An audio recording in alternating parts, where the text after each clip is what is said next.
Bien le bonjour et surtout bienvenue dans cette nouvelle vidéo. On se retrouve à nouveau dans le coin jeu de mon fils pour que je puisse vous montrer toutes les petites activités que je lui ai proposées de 9 à 10 mois.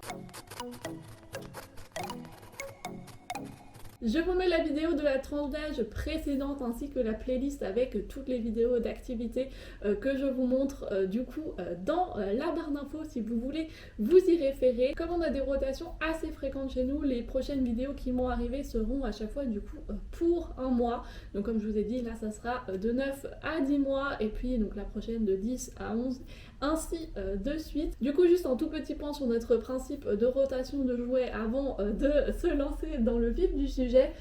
C'est pas au moment où il a un mois de plus que je vais changer l'intégralité de ce qu'il y a sur son étagère. Donc souvent au début du nouveau mois de vie dans lequel il entre, on a fait un peu le tour de ce qu'il y avait sur l'étagère et du coup je vais remplacer petit à petit les choses dont je vois qu'il se lasse. Donc voilà, la première semaine je vais remplacer 2 trucs par-ci, 2 trucs par-là et au fil des semaines, à la fin d'un mois, on a remplacé à peu près l'intégralité des activités proposées dans ce petit coin. Et du coup, sans plus attendre, on va passer à la présentation de toutes les petites activités qui ont peuplé notre étagère ces dernières semaines, en commençant par un classique qu'on retrouve très souvent dans les chambres d'enfants. Je vous avais déjà présenté la première étape de cette activité dans la vidéo précédente de 6 à 9 mois. Comme je remarquais qu'il faisait ça avec une certaine facilité, et bien je lui ai proposé du coup les vrais petits anneaux de cette tour, mais pour ne pas le surstimuler,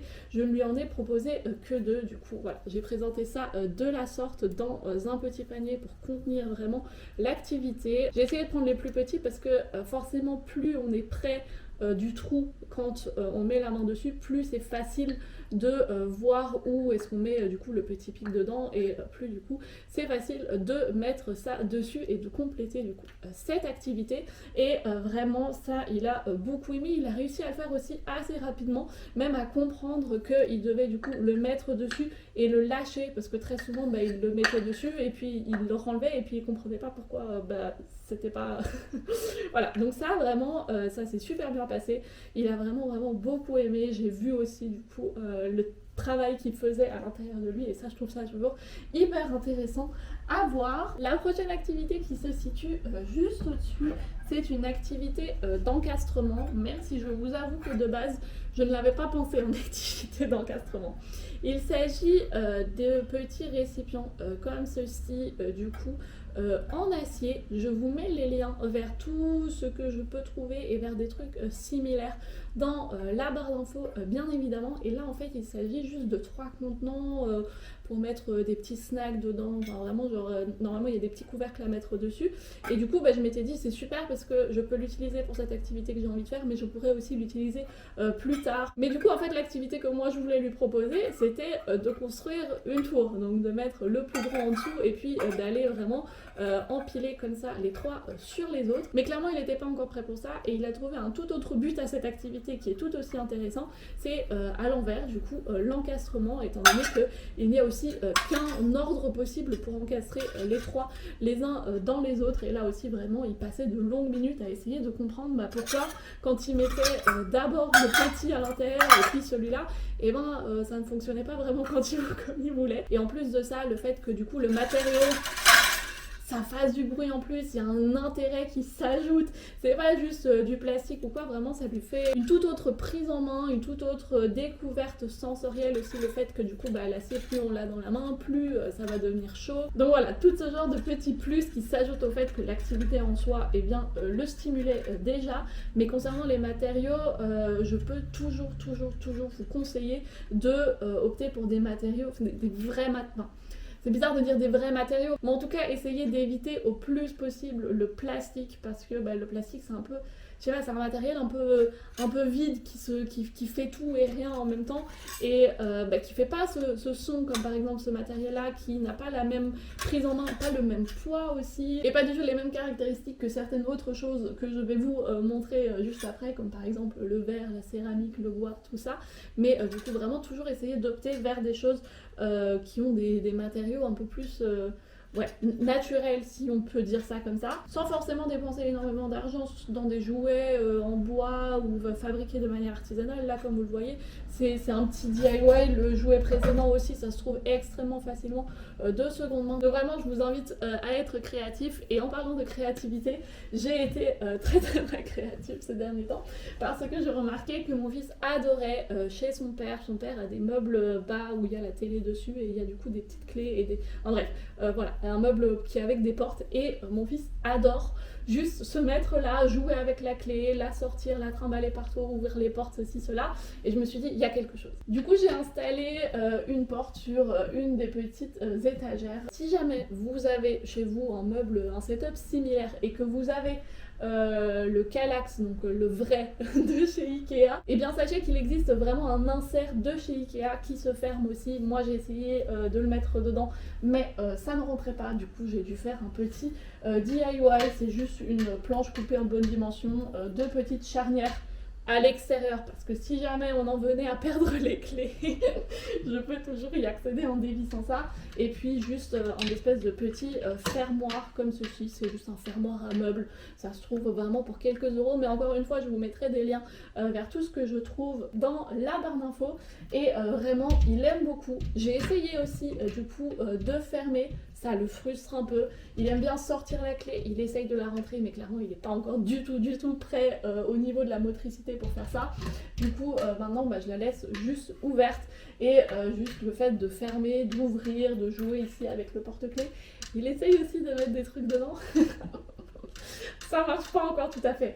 Il met des trucs dedans et puis il ferme et il y a sa main dedans, et du coup après il sort le truc et il l'a pas. Vraiment c'est très drôle à voir, et lui il essaye de comprendre ce qu'il est. C'est tout un petit cheminement dans sa tête, mais je pense que tôt ou tard il va y arriver, et tôt ou tard il arrivera aussi à comprendre du coup le principe de la clé.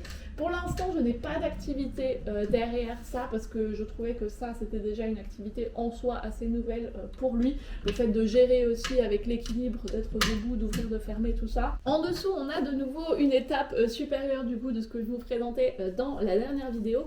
C'est une boîte de permanence de l'objet, et contrairement à celle de la dernière fois où on devait juste mettre une boule dedans et qui roulait, là il faut que l'enfant effectue en fait une action, et je crois que ça aussi c'est typiquement Montessori, donc c'est vraiment développé par Maria Montessori. De base il y avait une espèce de boule en bois comme ça à l'intérieur, et je l'ai remplacée en fait par un petit pompon, parce que du coup au moment de le poser comme ça dessus, il devait vraiment l'appuyer et avoir un certain, je sais pas, un peu plus de présence que juste le fait de lâcher la balle comme ça. Il y avait un peu plus quelque chose qui se passait, mais ça après c'est vraiment juste une préférence personnelle. Mais avec le pompon ça s'est très bien passé, et d'ailleurs il essayait vraiment de mettre plein d'autres trucs dedans. À chaque fois qu'il avait quelque chose dans les mains de nouveau, il essayait pour voir si ça rentrait dedans, et il a aussi très vite compris ce principe de devoir ensuite ouvrir le petit tiroir pour récupérer la chose. Ce qui est un peu plus compliqué, je vous avoue, c'est le fait de du coup remettre le tiroir dedans, parce que du coup il le sort entièrement et ensuite ça ne marche plus vraiment. Donc il aurait peut-être fallu avoir un petit mécanisme pour que le tiroir reste dedans. Je sais pas, ça se trouve, on peut aussi l'ajouter au final après, on peut coller un petit truc dessus pour que ça reste dedans. Ce que j'ai fait avec les boules en bois qui étaient du coup livrées avec le tiroir et un autre jouet que j'ai acheté mais qui est pas pour tout de suite, pour plus tard, c'est la première activité de transfert. Du coup j'ai pris en fait deux pots de fleurs comme ça aussi en métal, c'est juste de l'alu. Là encore une fois, voilà, le matériau c'est quand même un peu autre chose que du plastique. Vous l'entendez, ça fait un tout autre bruit, ça réfléchit la lumière, vraiment il y a tout un intérêt à ce matériel. Et l'idée de l'activité en fait c'était de prendre du coup les boules, les mettre du coup de l'autre côté. Ce qu'il aimait bien faire lui, c'était prendre vraiment l'intégralité du seau et essayer de les verser comme ça à l'intérieur. C'est encore très compliqué, hein. Évidemment la plupart du temps ça partait dans tous les sens, de temps en temps il arrivait à en mettre une de l'autre côté. Ça n'a pas été l'activité vers laquelle il s'est le plus tourné, vraiment, il l'a fait quelques fois. Il aimait bien quand même jouer avec les pots et l'encastrement, encore une fois, mettre les pots l'un dans l'autre. Ça, il trouvait ça intéressant, surtout quand il y avait des boules dans le fond. Pourquoi est-ce que ça rentre pas aussi bien que quand il n'y a pas les boules ou quoi? Tant qu'il s'occupe avec ce genre de choses et qu'il a l'air vraiment concentré et qu'il a l'air d'avoir un gain pour lui, eh bien je trouve pas ça si grave si ce n'est pas l'intention que moi j'avais mise de base dans l'activité que je lui présente. Ça veut dire juste qu'il a besoin d'autre chose à ce moment-là et qu'il prend ce que lui a besoin de ce que je lui présente. Et si jamais vraiment ça ne lui servait à rien, il le sortirait pas ou il ferait vraiment n'importe quoi avec, il le jetterait dans tous les sens ou quoi, je ne sais pas. Mais là vraiment, il fait son petit truc avec et moi je le laissais faire. L'activité par contre qui a vraiment extrêmement bien marché, c'est celle-ci. Moi qui rêvais depuis des mois, voire des années de proposer enfin des beaux petits plateaux avec des activités à mon enfant, voilà, c'est chose faite. Donc on a ici une petite activité de postage, on a des petits... Yes, des petits trucs en bois comme ceci, je sais pas comment ça s'appelle, qui sont utilisés, vous savez, pour faire des meubles, dans la construction de meubles, voilà. Et du coup, ce que j'ai fait ensuite, c'est que j'ai pris un verre et j'ai fait un trou en fait dans le couvercle. Et du coup, eh bien, l'activité consiste à prendre cette petite chose et la mettre exactement dans le trou. Vous voyez actuellement mon fils qui est très concentré à faire ça et vraiment, il avait une concentration, c'est exactement cette concentration-là qu'on essaye d'attirer avec ces activités. Vraiment cette concentration et cet intérêt intrinsèque qui vient de lui et vraiment qui le met dans une espèce de situation de flow, ça s'appelle, donc vraiment où rien autour de lui n'a plus d'importance à part la chose sur laquelle il se concentre. Et vraiment ça, il a adoré le faire, pas tout le temps, pas à chaque fois qu'on était là, quoique de temps en temps il en prenait un, il en mettait dedans, mais parfois vraiment il se posait et il venait faire l'intégralité des petits bouts de bois qu'il y avait là-dedans. Je crois qu'il doit y en avoir une quinzaine, voire une vingtaine en tout, et il aimait bien vraiment tout mettre dedans et puis me regarder aussi comme je faisais pour les sortir. Et là pour le coup j'essayais de vraiment lui montrer de manière la plus claire possible pour qu'il comprenne. D'ailleurs c'est aussi ce que j'ai fait quand j'ai introduit l'activité. La première fois que j'ai introduit l'activité, je voyais qu'il jouait avec des petits trucs et qu'il essayait de mettre des choses dans des trous et du coup je me suis dit bah, c'est peut-être le moment de lui montrer. Et du coup je l'ai pris à part et je lui ai montré vraiment comment je faisais lentement pour prendre ce petit bout comme ça avec les doigts, de le placer comme ça dans le petit trou et de le lâcher.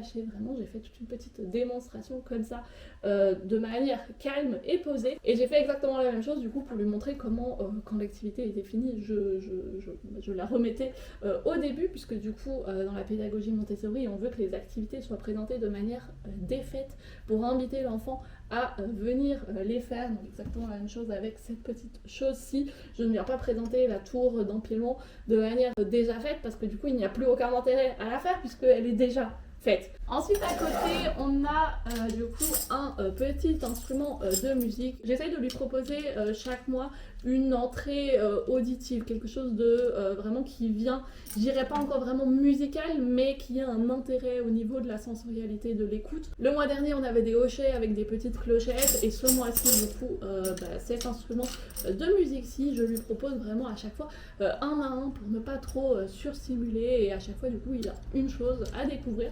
Ça aussi il a beaucoup aimé, voilà, il a découvert. Et finalement la dernière activité qu'on avait ce mois-ci, c'était le premier petit panier de langage. Donc je lui ai proposé un petit panier comme ceci avec des figurines dedans. Peu importe les figurines que vous voulez mettre à l'intérieur, moi personnellement j'ai choisi les animaux de la ferme parce que je me suis dit que c'était ceux qu'on était le plus susceptible de voir cet été quand on va sortir un peu plus. Donc on a la vache, le mouton, le cochon, le chien ou même le berger allemand si vous voulez aller plus loin, et le chat. Les animaux sont ceux de chez Schleich. Voilà, je vous invite à dire ça de manière rapide sans vous tromper. J'imagine que je ne vous les présente pas, c'est vraiment des figurines superbes et qui sont très proches du coup d'une très réaliste, et je trouve ça vraiment super important parce que en fait l'idée dans le fait de présenter quelque chose de réaliste aux jeunes enfants, c'est qu'il faut se dire qu'on est en train de leur présenter le monde. Ils ne connaissent rien du monde, on est en train de leur présenter vraiment tout. Mon fils n'a jamais vu un cochon de sa vie. Si je venais lui montrer une espèce de figurine un peu enfantine d'un cochon, c'est déjà une abstraction de la réalité. mais mon fils ne connaît pas le référent réel. Du coup, en fait, Maria Montessori préconisait de montrer aux enfants les choses les plus réelles possibles pour vraiment permettre cet ancrage dans la réalité. Et puis à partir de là, après, on peut partir dans l'abstraction, aucun souci. Mais du coup, voilà, moi j'ai choisi ces petites figurines très réalistes et l'activité très simple, hein. On peut faire avec des activités comme ça, des activités en 3 temps, mais je vous en reparlerai plus tard parce que là, c'est pas du tout le moment. On est à l'étape numéro 1 de l'activité, c'est-à-dire mon fils prend un animal, le regarde et moi je lui dis mouton. Il prend un autre animal, chien ou berger allemand. Là, il n'y a pas de limite au vocabulaire que vous voulez enseigner du coup à votre enfant, mais vraiment essayez à chaque fois qu'il prend cet animal, dire le même mot, que l'enfant réalise, ok, ce mot, cette chose que j'entends qui est formulée, eh bien se réfère à cette chose-ci, et cette chose-ci n'a pas le même mot, le même son que j'entends que celle-ci, et du coup voilà. Pour inciter le langage. Et c'est donc tout pour les activités sur l'étagère. On va se retrouver derrière pour que je vous montre les activités moteurs et de vie pratique qu'on a utilisées ce mois-ci. Nous avons d'un côté ce petit chariot et de l'autre ce grand triangle à escalader que vous avez sûrement déjà rencontré si vous vous intéressez un peu aux espaces aménagés de manière Montessori, la motricité libre, tout ça. Et la raison pour laquelle cette chose-là est beaucoup vue dans ce genre d'espace, bien qu'elle n'ait pas été pensée par Maria Montessori, c'est parce que ça se marie très très bien avec la philosophie de cette pédagogie. Il s'agit là en fait du triangle dit de Pichler, inventé par Amy Pichler, une pédiatre hongroise du XXe siècle qui s'est intéressée en fait à la motricité des très jeunes enfants, et c'est quelqu'un qui a aussi fortement contribué à tout ce courant de la motricité libre. En fait, Amy Pichler a énormément observé les enfants comme Maria Montessori aussi, et a du coup tiré ses propres conclusions concernant l'évolution de l'enfant en se concentrant surtout sur l'évolution motrice, et elle a développé en fait un certain nombre d'objets, de gros objets en fait, pensés surtout pour les espaces qui accueillent du coup des enfants, voilà, les crèches, les maisons d'enfants, les espaces qui sont destinés à la petite enfance pour permettre aux enfants de développer leur capacité motrice.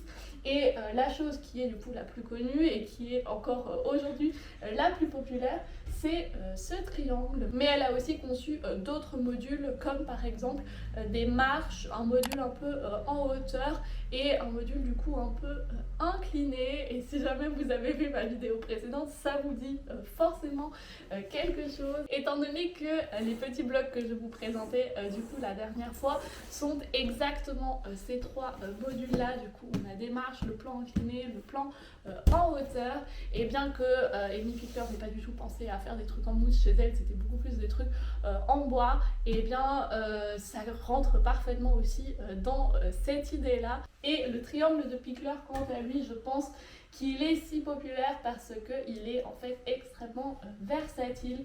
C'est quelque chose sur lequel les enfants peuvent apprendre déjà à se tirer, marcher le long, faire de l'escalade, passer au-dessus, passer en dessous, faire vraiment plein de choses avec. Il existe aussi des modules à ajouter, donc avec des plans inclinés pour faire un toboggan ou un escalier ou des trucs comme ça. Donc vraiment c'est un objet que je trouve fascinant et que mon fils a beaucoup aimé ces derniers temps. Il arrive très très bien à monter jusque tout en haut. Il arrivait même avant de savoir marcher. Donc vraiment pour moi c'était super impressionnant de voir ce petit bout qui n'arrivait même pas encore à tenir debout tout seul, à juste venir grimper là-dessus sans aucun problème.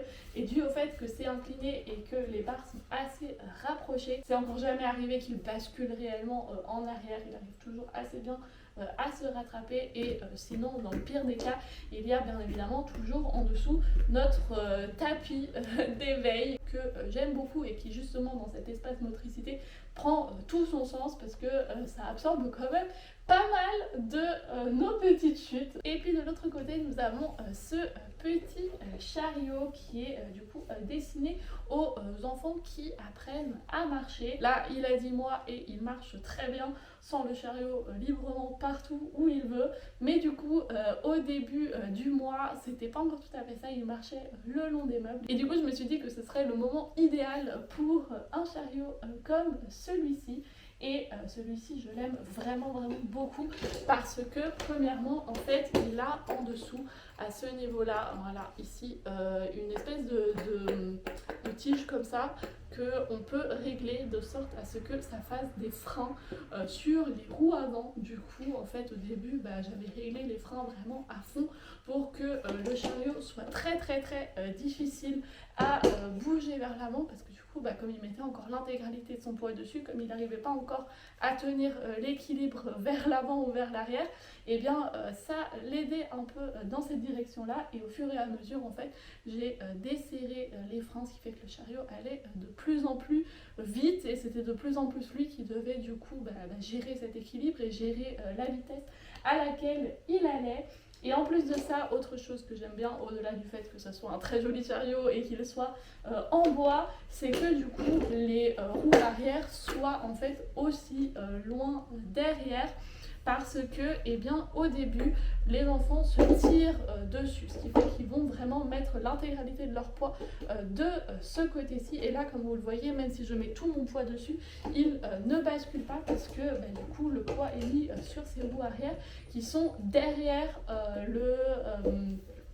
la poignée. Donc vous pouvez être sûr dans cette configuration que cette chose ne basculera pas vers l'arrière quand l'enfant se tirera dessus. Et ça vraiment pour moi c'était très important. Et puis ça ne change rien du coup à l'utilité du chariot qu'il en aura peut-être plus tard parce que c'est pas du tout dans son chemin, étant donné que je voulais quand même quelque chose qui ne lui serve pas juste au moment où il apprend à marcher. Ce chariot va rester ici et il va probablement l'utiliser plus tard pour transporter des choses dans l'appartement quand cette phase arrivera. Mais du coup ce mois-ci on l'a surtout utilisé dans le cadre de l'apprentissage de la marche. Et si jamais ça vous intéresse et que vous ne l'avez pas encore vue, parce que je la recommande vraiment souvent, je vous conseille de regarder la conférence de Michel Forestier au sujet de la motricité libre. Je vous mettrai aussi un lien dans la barre d'infos, quoique je crois que sous les vidéos Montessori il sera toujours dans la barre d'infos parce que c'est vraiment une vidéo d'utilité publique. Sa conférence parle du coup de la motricité des bébés de la naissance jusqu'à l'apprentissage de la marche. Et elle met aussi beaucoup, surtout à la fin, quand on arrive vers l'apprentissage de la marche, l'accent sur le fait de ne pas mettre les bébés dans tous ces dispositifs qui les tiennent et qui leur donnent l'impression de marcher alors qu'ils ne marchent pas vraiment.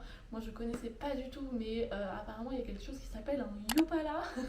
Je vous mettrai une image directement ici de ce que je veux dire. Et elle déconseille en fait toutes les choses qui vont dans cette direction-là parce que en fait l'enfant est tenu par le bas. Du coup il est tenu vraiment par un siège qui le tient dans l'entrejambe. Du coup les jambes, eh bien, elles ne se musclent pas entièrement parce que eh bien, elles ne portent pas tout le poids du corps de l'enfant. Et en plus eh bien, l'enfant est stabilisé vers l'avant, vers l'arrière, vers les côtés. Du coup il n'y a pas du tout cet apprentissage de l'équilibre.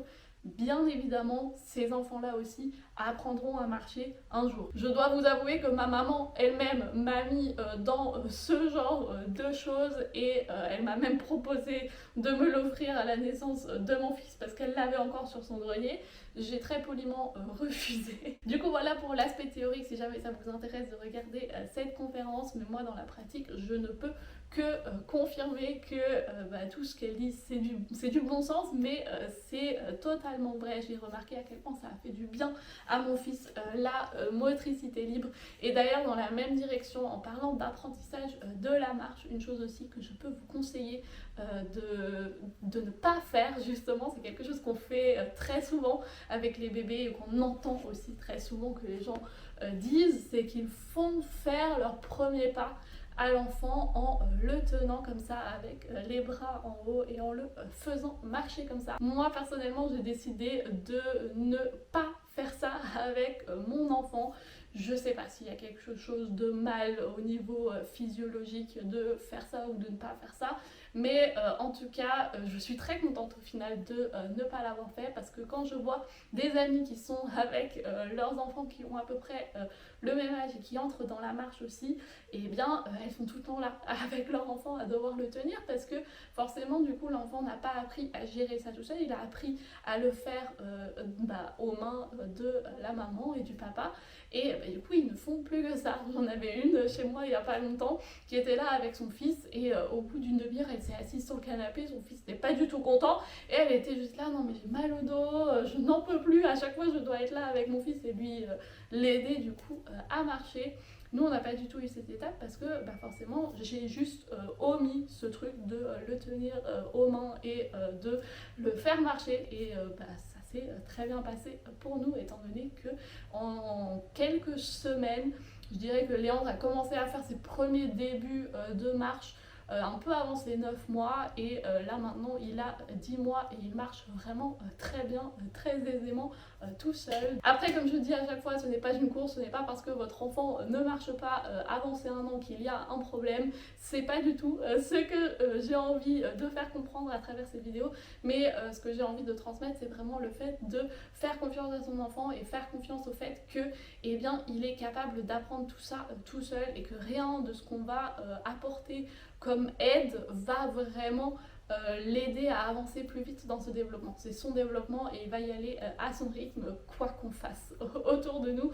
La seule chose qu'on peut vraiment faire, c'est lui mettre des bâtons dans les roues, et il s'agit d'éviter au plus possible cela. Et du coup maintenant on va passer très rapidement à la partie de la vie pratique. Peut-être qu'il faudrait que je le mette en début de vidéo, parce que comme ça arrive tout le temps à la fin, je me presse toujours sur la vie pratique, alors que c'est quand même une des choses les plus importantes. Ce mois-ci, il y a 3 choses dont j'ai envie de vous parler concernant la vie pratique. Il y a tout d'abord toujours l'implication dans les tâches ménagères, que je vous conseille de commencer tout de suite si jamais vous n'avez pas encore commencé. Donc je l'emmène toujours avec moi quand je sors le linge du lave-linge. Voilà, il me regarde ouvrir la porte, mettre les trucs dans le panier et tout. Pour l'instant, il comprend pas encore vraiment ce qu'il faut faire, mais il l'observe, il essaye de temps en temps de mettre un peu les mains, de regarder dans le lave-linge et tout, de me suivre avec le panier. Et puis du coup, quand je mets le linge sur l'étendoir, il essaye d'imiter un peu ce que je fais. Il sort aussi les habits mouillés, parfois il les jette dessus, parfois il fait le même mouvement que moi quand je secoue le linge. Vraiment, je vois que son désir d'imitation est très présent, et je trouve ça vraiment génial. Une autre chose dont je vous ai sûrement déjà parlé et qu'on a continué à faire et qui est vraiment très bien installée maintenant, c'est la DME, du coup la diversification menée par l'enfant, qui va aussi dans cette idée de faire confiance à l'enfant et de laisser l'enfant librement développer ses capacités, dans ce cas-là concernant l'alimentation. Je vais pas m'étendre là-dessus parce que j'ai prévu de faire toute une série de vidéos, je sais, ça fait des semaines que j'en parle, j'y travaille, promis, ça va arriver. Et dans la même idée, par contre, ce qu'on fait aussi finalement dans la vie pratique depuis qu'il a une assise qui est quand même assez sûre, c'est que je le prends avec moi sur le plan de travail pour faire la cuisine. Je ne vais pas forcément vous recommander de le faire, faites-le seulement si vous vous sentez en sécurité avec ça. Voilà, certains aiment, certains trouvent ça horrible et que c'est quelque chose qu'on ne peut absolument pas faire. Moi personnellement j'étais très à l'aise avec ça. Ma cuisine est une cuisine en coin, du coup le coin où vraiment derrière il y a 2 murs, j'avais tout sorti et je le posais à chaque fois là, ce qui fait que s'il tombait, il ne pouvait tomber qu'en avant, et bien évidemment j'étais debout exactement à cet endroit, je préparais la nourriture juste à côté de lui. Et il trouvait ça vraiment passionnant. Pour l'instant, cette constellation nous convient très bien parce qu'il a une bonne assise et que ça lui permet du coup de voir ce que moi je fais, parce qu'il refuse d'être par terre pendant que je suis en train de faire la cuisine.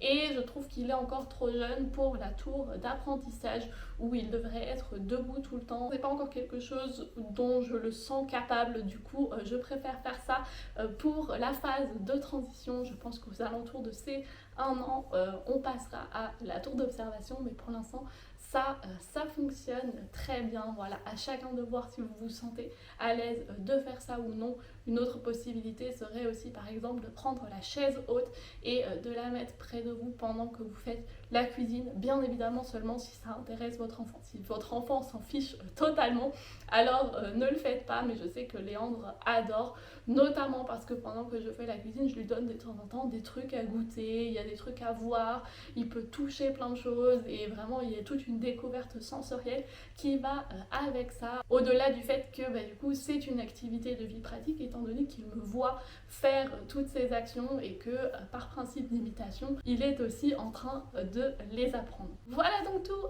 pour cette vidéo. J'espère très sincèrement que ça vous a plu et que vous avez passé un agréable moment en ma compagnie et que vous avez peut-être aussi trouvé plein de petites idées que vous pouvez mettre en place chez vous. Si jamais cette vidéo vous a plu, n'hésitez pas à me le faire parvenir en laissant par exemple un petit commentaire. Nous, on devrait se retrouver dans le courant de la semaine pour un nouveau vlog et probablement la semaine prochaine pour une nouvelle vidéo. Et d'ici là, je vous fais plein de bisous.